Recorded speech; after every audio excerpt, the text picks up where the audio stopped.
Hey everyone, thanks for checking out my channel. Today I'm going to be unboxing the Insta360 1R, which is supposed to be the GoPro killer of 2020. It's also supposed to be a game changer for all action cameras going forward. I've heard some mixed reactions about this camera, both good and both bad. So today I'm going to unbox, review, and let you know my thoughts about the camera. We'll also see some test footage and compare it to other video and see how it works. Stay tuned.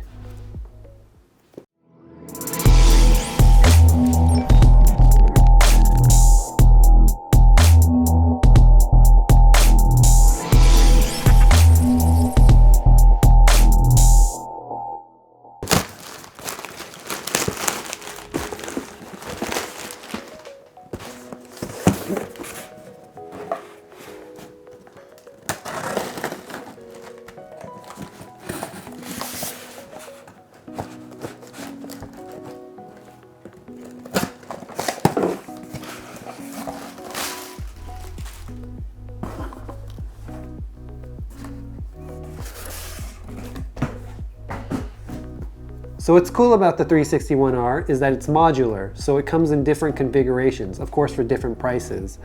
The one I got was the Twin Edition, which comes with a dual lens 360 camera and a 4K wide angle lens camera.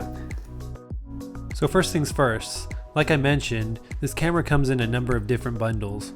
You can buy the 4K edition, which comes with just the 4K wide angle lens for $299.99. Or you can buy the Twin Edition like I did for $479.99. Or you can buy the 1-inch edition, which comes with a 5.7K lens, which is the highest resolution lens on any action camera, for $549.99. You can splurge and buy the Expert Edition, which comes with a 360 and a 1-inch lens for $749.98. Or you can get the Trio Edition for a little bit more for $779.98. There are aerial editions, so you can connect the 360-1R to a couple of DJI drones as well, which I personally wouldn't purchase since it kind of defeats the purpose of buying a separate drone. If you are interested in purchasing a 1R bundle, I'll go ahead and leave my referral link in the description section below so you can get a 5% discount off your purchase.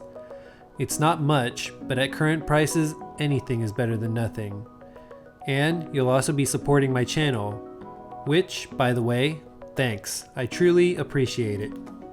The Insta360 cameras are known to capture some amazing 360-degree videos.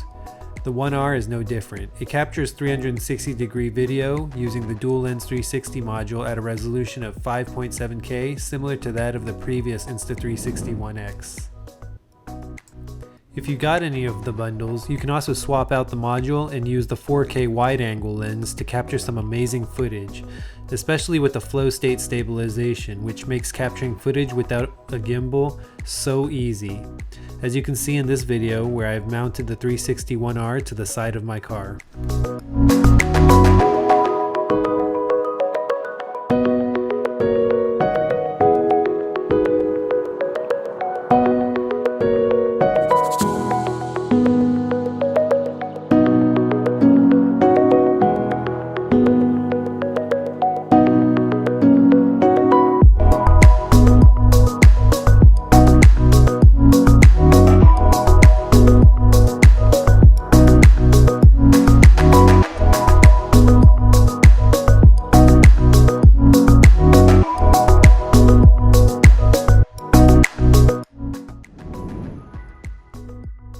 Did I mention that the camera is waterproof as well? So according to specs, up to 5 meters or 16 feet depending which part of the world you're in. I didn't submerge my camera because I'm still fairly broke and can't afford to take chances with my expensive tech, but I did put it in the sink to see if the camera could withstand getting splashed as I was washing these grapes. The camera did not disappoint, and this is an amazing feat for a camera that is modular, with a lot of different connecting pieces. The 1R also supports accessories that I previously got with my 1X, such as the invisible selfie stick, so it was nice that I didn't have to buy another one. Other functions of the camera, such as hyperlapse, which is one of my favorite features, allows you to put together some pretty cool high-speed video very easily. You've also got point to track, voice control, and 8x slow-mo and 4x slow-mo for 360-degree video that makes using the camera to create amazing content an ease. And it also takes some amazing pictures in both normal and low light situations. So what's good about the Twin bundle is that it virtually comes with everything you need to get started. It comes with the core, which is pretty much the brains of the camera. It comes with a dual 360 lens. It comes with the 4K wide angle mod, the battery case, the mounting bracket, a lens cap to protect your 360 mod, and a cable charger.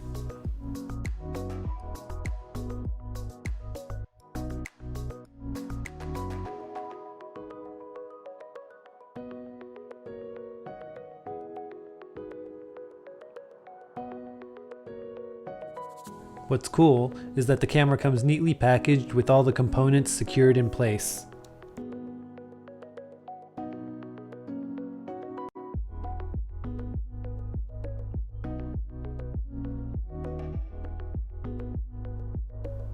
The wide-angle 4K lens is by default connected to the core, and what I like most about this camera is that it not only has a screen but a touch screen, which makes using the camera so much easier.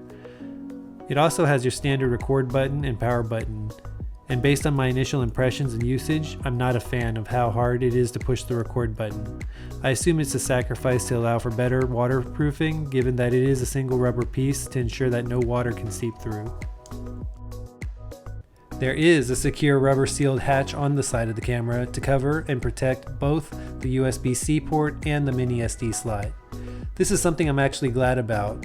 Most gear from Insta360 now comes with a standard USB-C port. With everything moving to USB-C, it just ensures that your camera will last a long time. What's good about the hatch is that it's secured in place by a thin plastic cable. This makes it virtually impossible to lose the hatch, like on most GoPros. However, it doesn't seem that strong and could potentially break, but at least it's something better than having to remove the hatch completely and lose it. When the latch is not secure, you'll see a yellow box or at least some parts of it. When it is secure, you won't see any colors. The hatch, I'd have to admit, is hard to access when the mounting bracket is attached, so be aware of that. As you can see, I had a little trouble at first taking the components apart, especially because I didn't want to break it before even getting to use it. This thing definitely was not cheap. You just need to suck it up and apply a little muscle and pull them apart. But I guess it's a good thing. It demonstrates how good the seal is between the components, especially if you're going to take this camera into the water.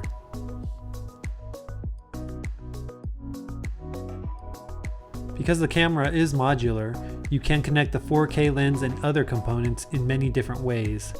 Here you can see I'm able to easily switch from a forward-facing camera to a selfie camera, allowing me to constantly always see what is in frame and what I'm shooting.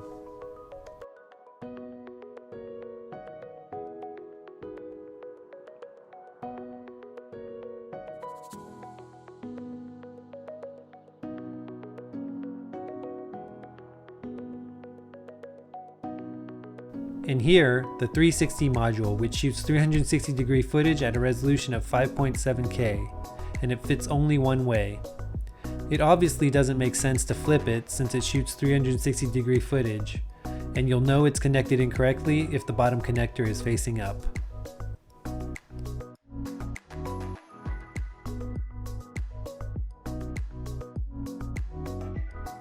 And finally, the battery base.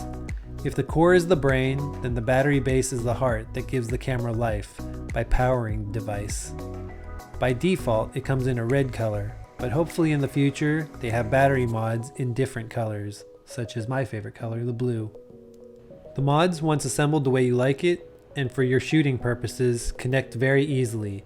It almost feels as if they aren't securely connected, but don't be fooled, they are as long as you feel them click into place.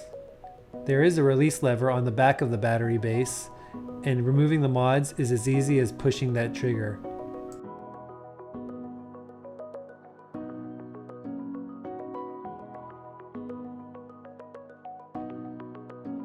For the most part, the various mods connect to the battery base only one way.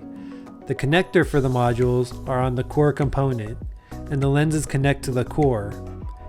It is literally the piece that holds the entire camera together, although each lens does have a hook on the bottom to connect to the base itself as well, but the main connector is on the core itself.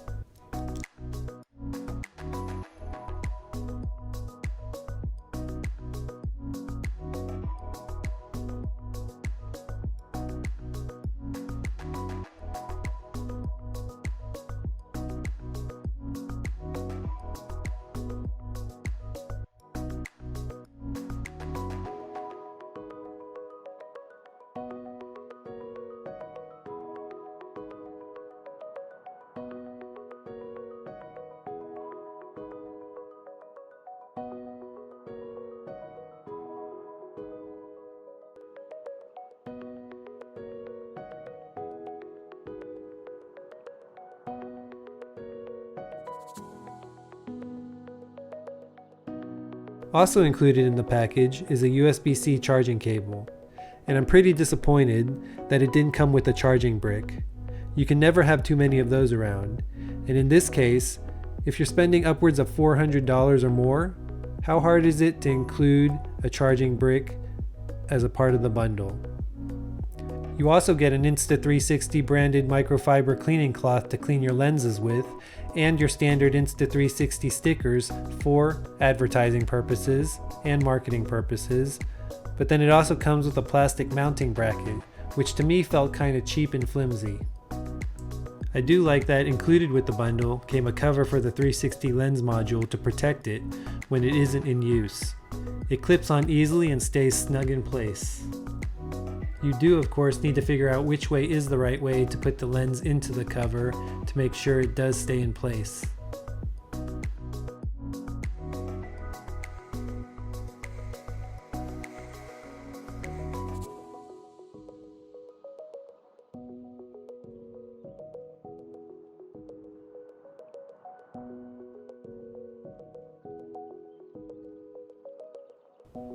Going back to the mounting bracket, I think this is where GoPro is better, simply because they give you more mounting accessories, and because the mounting accessories that came with the One R feel like cheap plastic that could potentially break if you bend them too hard or drop them.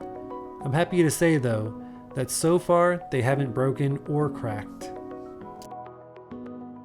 The other reason why I felt it was cheap is because it took me a while to get the bracket assembled. The plastics were just not lining up and it took a little effort to assemble it. I can't recall a time I had a similar issue with the GoPro accessories.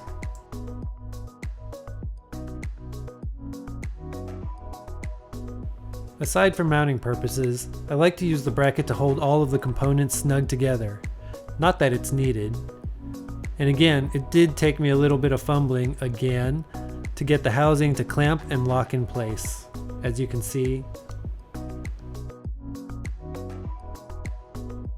And like I mentioned before, it is hard to get to the side door through the housing, so probably something that Insta360 can work on from a design perspective in future cameras.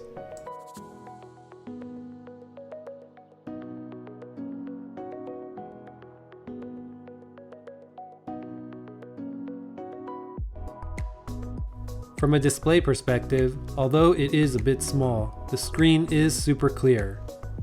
Using the touch screen, you can swipe right to look at and preview all the footage and files that you have stored on the camera. You can also swipe left on the touch screen to adjust your picture and video settings. You can then also swipe down to toggle through an expansive menu of camera options, including activating features such as voice control and another number of features that the camera has.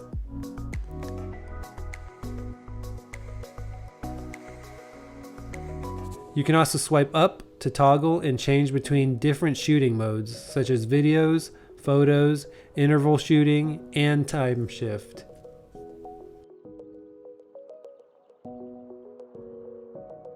The other thing that I do not like that I still haven't figured out yet is how to edit and play back video using the Insta360 Studio software for my desktop. Every time I try to import or open up any files using the software, the program crashes and closes, and this is specific to my 1R footage. It works perfectly fine with my 1X footage. The only way I've been able to import and edit footage was through the camera itself, which I then need to store and transfer through my phone to my PC. At first I wasn't sure if it was just the SD card or the footage itself I was shooting, but after swapping out cards and shooting different kinds of footage using different kind of settings, I've ruled those out. So if you have any ideas, the same issues, or know of a solution, please leave me a message in the comment section below on how you fix the issue. Although there are some hiccups with this camera and definitely some areas where it can improve, I do think it sets a new standard for action cameras going forward. It's a cool little camera and I'm glad I bought it, and I can't wait to test it out, and I'm excited to see what I can produce and share with you all in the future. Anyways, I hope you enjoyed this video and found it useful and informative. I'll drop some links in the description below so you can learn more about the camera, including my referral link, which you can use to get 5% off of your camera or accessories if you do plan on buying an Insta360 1R for yourself. Thanks, and see you next time.